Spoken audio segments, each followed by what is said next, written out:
대법원 경매정보 홈페이지가 개편되었는데요. 경매 물건을 어떻게 찾는지, 낙찰후 어떻게 이용해야 하는지 사용 방법을 알려드리겠습니다. 네이버에서 대법원 경매 정보를 검색합니다.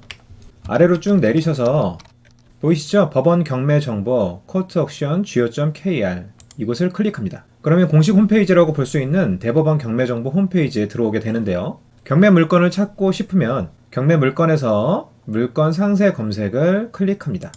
그러면 이렇게 법원 담당계 위주로 검색할 수 있도록 나와 있는데, 법원에 따라서 어떤 물건들이 있는지 초반에는 모르기 때문에 소재지 검색을 선택을 해주시면 더 편리합니다. 만약 서울시 관악구에 있는 물건을 보겠다, 그리고 난 아파트만 보겠다고 할 때 대분류에서 건물로 바꿔주시고요. 중분류에서 주거용 건물, 그리고 여기서 소분류에서는 아파트 선택해 주시면 됩니다. 그리고 검색 버튼을 누르실게요.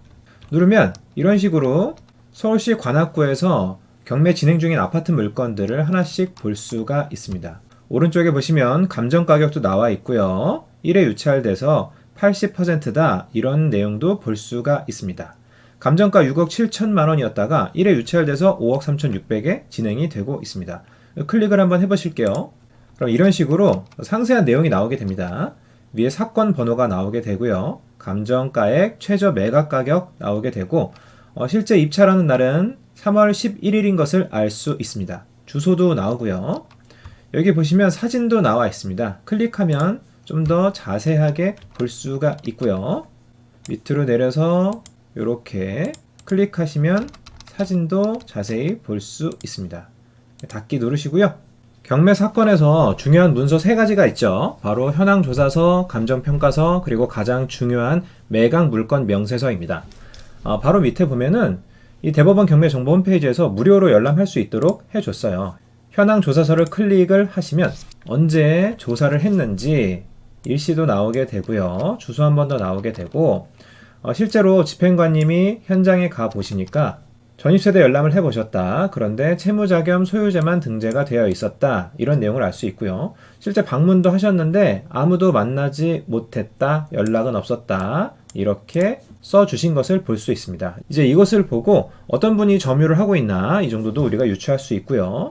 그리고 감정평가서를 들어가 보시면 이 감정평가서에는 이 경매 진행되는 아파트의 금액이 얼마나 되느냐, 이 감정평가사라는 전문가가 현장에 가서 조사를 하시고 금액을 매긴 내용이 이렇게 자세하게 나오게 됩니다. 이 물건은 6억 7천만 원으로 산정을 했습니다. 법원 같은 경우에는 부동산에 대해서 잘 알지 못해요. 시세가 얼마인지. 그렇기 때문에 이런 외부 전문가를 불러서 가격을 특정하게 되는 것입니다. 한 번씩 다운받아서 읽어보시면 어렵지 않고요. 닫기를 누르시고, 그리고 사건 상세 조회를 한번 클릭해 보세요. 자, 그러면 좀 더 자세한 내용이 나와 있습니다. 여기 보시면 담당 경매계가 있어요. 경매 21개네요. 전화번호도 나와 있습니다. 궁금하신 사항은 권리 분석적인 것까지는 우리가 알아서 해야 되지만 절차상 문제나 이런 거에 대해서는 물어볼 수 있으니까 전화를 해보셔도 괜찮습니다. 경매 절차 관련 문의 써 있죠. 그리고 집행관 사무소는 우리가 입찰 관련해서 문의를 할 때 이쪽에 전화를 해서 물어보시면 되겠습니다. 그리고 기일 내역을 선택을 해보겠습니다.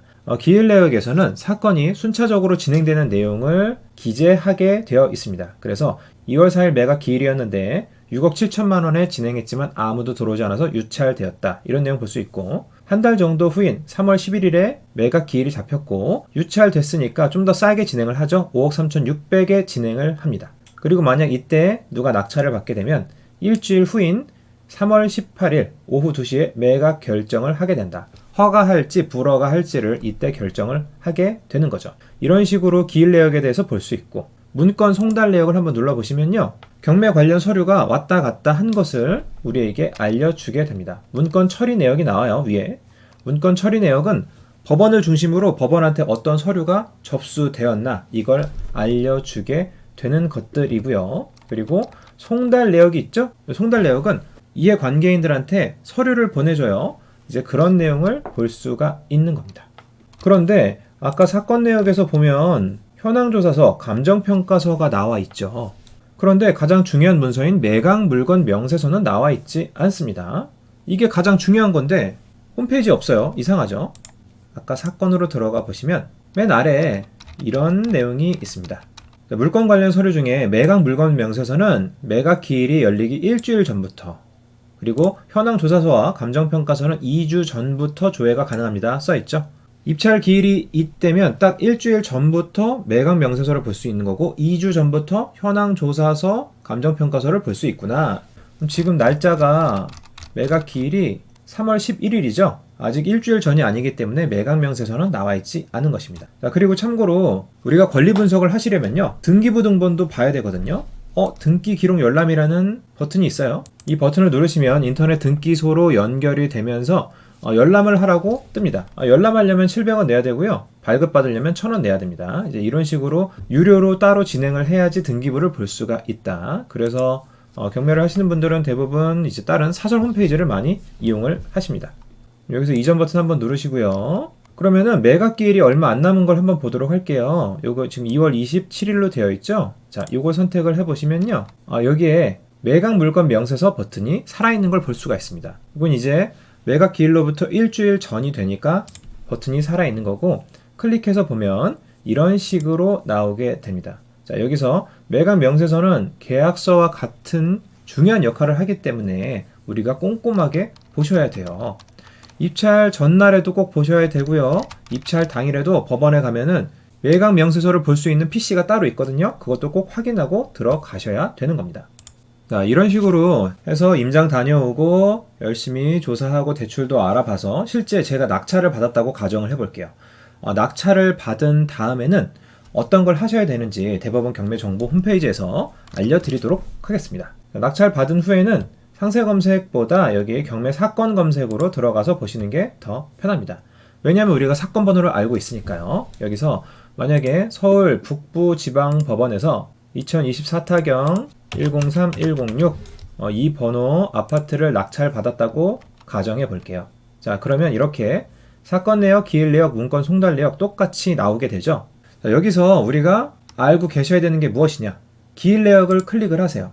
기일 내역에 보니까 아까 낙찰받기 전에 물건들은 뒤에 뭐 대금 지급기한 배당기일 이런 거 없었죠? 그런데 여기는 실제 낙찰을 받으니까 이게 생겼어요. 1월 7일에 매각이 됐습니다. 최저가 4억 4천 정도였고 매각 5억 3천에 됐네요. 그리고 일주일 후에 매각 결정기일이 되었고요. 이때 어떤 결정이 나왔죠? 보이시죠? 최고가 매각 허가 결정입니다. 이 법원에서 여러 가지를 다 검토를 해보니까 이건 정상적으로 진행이 된다. 허가, 오케이 이렇게 된 겁니다. 불허가 이렇게 되면 진행이 안 되고 보증금 돌려주고요. 그러면 이때까지 되면요, 낙찰자가 소유권을 가져올 확률이 높아지게 되는 거죠. 10% 보증금을 냈는데 나머지 금액도 내야 됩니다.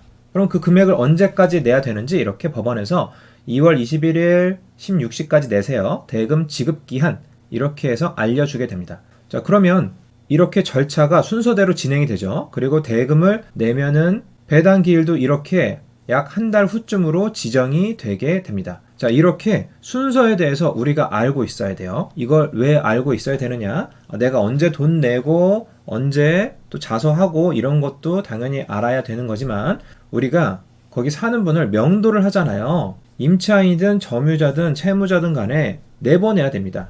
그때 기본적으로 이런 절차에 대해서 알고 있고, 자, 언제 대금 지급 기한이고 그 전에 우리가 언제 돈을 낼 예정이고요. 이때 소유권이 넘어가게 되고 배당 기일은 언제로 잡히는데 이때 돈을 법원에서 찾아가시면 됩니다. 이런 식으로 우리가 설명을 해줄 수 있어야 되기 때문에 이 계속해서 업데이트 되는 내용을 우리가 낙찰받은 후에요, 계속해서 캡처해서 핸드폰에 갖고 다니셔야 돼요. 전화가 오면 점유자한테 설명을 해줄 수 있어야 합니다.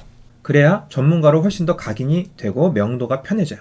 그리고 낙찰받은 후에는 또 자세히 보셔야 되는 게 뭐냐? 이 사건 내역에 들어갑니다. 사건 내역에서 아래로 쭉쭉 내려보세요. 자, 내려보시면 여기에 뭐가 하나 뜹니다. 서울 북부지방법원 2025 타인 85 이렇게 뜨죠. 이게 뭐냐? 우리가 잔금을 내면서 법무사에게 부탁을 합니다. 인도명령 신청서도 같이 써주세요. 그럼 법무사님이 알아서 인도명령 신청서 써서 법원에 제출을 해줘요. 이 인도명령 신청서는 사는 사람을 쉽게 내보낼 수 있는 이 경매에만 있는 굉장히 유용한 도구라고 보시면 돼요. 일반적인 상황에서 월세 임차인을 두고 있는데 월세를 몇 개월 안 내요. 그럼 내보낼 수 있거든요. 근데 그냥은 못 내보내요. 판결문이 있어야 됩니다. 소송에서 이겨야 되거든요. 그러면 소송에서 이길 때까지 문서도 왔다 갔다 해야 되고 서로 말 들어보고 이래야 되기 때문에 짧으면 4, 5개월, 길면 1년까지도 걸려요. 이 판결문 한 장 얻는 거, 그 시간이 꽤 걸리죠.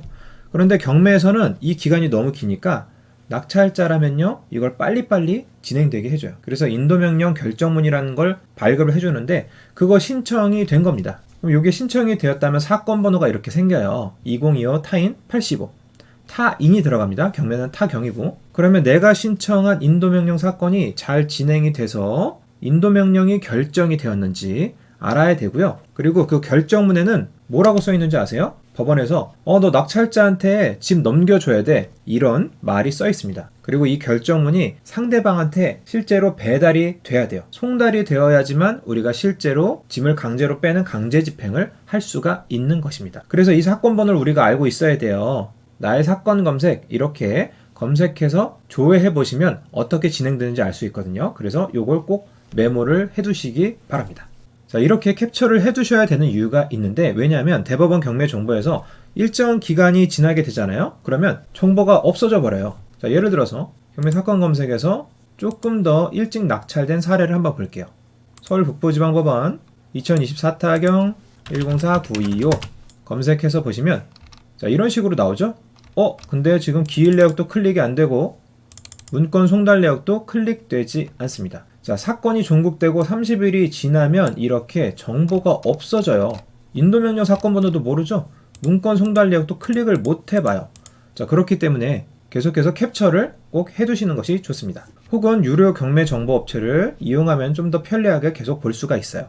그리고 다른 기능도 볼 수가 있는데, 경매 지식에서 경매 절차 같은 것을 클릭을 해보거나, 그럼 부동산 경매 절차가 어떻게 진행되는지 이 공식 홈페이지에서 볼 수가 있는 것이고요. 이제 읽어보시면 도움이 되겠죠? 경매 용어를 잘 모른다? 여기를 선택해서 보시면은 친절하게 설명이 되어 있습니다.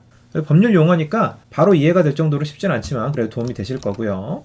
관련 법률 가장 중요한 것이 주택임대차보호법이라고 볼 수가 있죠. 특히 임차인 입장에서나 아니면 임차인이 사는 집을 낙찰 받았을 때 이제 요거 클릭을 해보시면 정리를 생각보다 잘 해놨습니다. 도움이 되실 것 같고요. 그리고 경매 지식에서 경매 서식으로 들어가 보시면 자, 이런 식으로 경매 절차에서 우리가 필요한 서식들에 대해서도 잘 나와 있는 것을 볼 수 있습니다. 경매 신청서도 있고요. 우리가 자주 쓰는 것은 인도명령 신청서가 있을 수 있고, 그리고 명도 확인서가 있습니다. 이런 것들 다운받아서 실무에서 사용을 하면 되는 거고요. 경매 비용에 대해서도 나와 있는데, 자, 이런 식으로 감정가 얼마, 이런 식으로 아파트 감정가 얼마, 이런 식으로 하면은 납부할 예납금이 대략 얼마 정도 나오는지 알 수가 있습니다. 이건 이제 낙찰자하고는 크게 상관이 없고요. 내가 경매 신청을 한다, 못 받은 돈을 가져오기 위해서, 그때는 필요하겠죠. 그리고 여기 보시면 지도 검색이라는 탭도 있습니다. 지도 검색을 누르셔서 부정확할 수 있다, 이렇게 해서 선택을 하시고요. 자, 이런 식으로 창이 뜨는데 이렇게 안 보이는 경우가 있어요. 자, 이때는 어떻게 해야 되느냐. 자, 이용 안내에서 FAQ가 있습니다. 자, 여기서 14번에 이렇게 있죠. 엣지 크롬 브라우저에서 지도 이미지가 보이지 않습니다. 자, 여기서 이거 그대로 해주시면은 지도 검색도 가능하니까 참고하시면 좋을 것 같아요. 그리고 회원가입하고 로그인을 해두시면은 이런 식으로 나의 경매에서 관심 물건도 등록을 해두실 수가 있고요. 빠른 물건 검색도 이용 가능하고 자동차 경매 이런 것도 검색을 할 수가 있습니다. 자, 그리고 중요한 게 하나가 더 있죠. 자, 아래로 내려보시면 이용 시 유의사항이라고 있어요. 클릭을 해보실게요. 자, 보시면 실제 정보와 일치하지 않거나 중요한 변동사항이 그 이후에 있을 수 있기 때문에 해당 법원 담당 경매계를 방문하거나 경매계에 비치된 물건 명세서를 열람해서 한 번 더 확인하라고 나와 있습니다. 대부분은 그런 일이 없기는 한데 여기가 공식 홈페이지이기 때문에 대부분 업데이트가 빨리빨리 되지만 우리가 실제 입찰을 하는 물건이라면 입찰 당일에 현장에 가시잖아요. 그러면 매각 물건 명세서를 전용으로 볼 수 있는 PC가 준비되어 있습니다. 거기서 꼭 한 번 더 바뀐 게 있나 없나 한 번 더 꼭 체크를 하고 들어가시기 바랄게요. 마찬가지로 입찰 전날에 반드시 등기부등본도 실제로 입찰할 거니까 돈 내서 700원 내고 등기부로 열람한 다음에 바뀐 것이 있나 없나 꼭 체크하시고 입찰하시기 바랍니다. 대법원 경매정보 홈페이지가 정말 오랜만에 개편이 되었는데요. 사용 방법에 대해서 알려드렸습니다. 유료 경매 정보랑 무료 경매 정보 이렇게 잘 활용하셔서 좋은 성과 내셨으면 하는 바람입니다. 감사합니다. 집쌤이었습니다.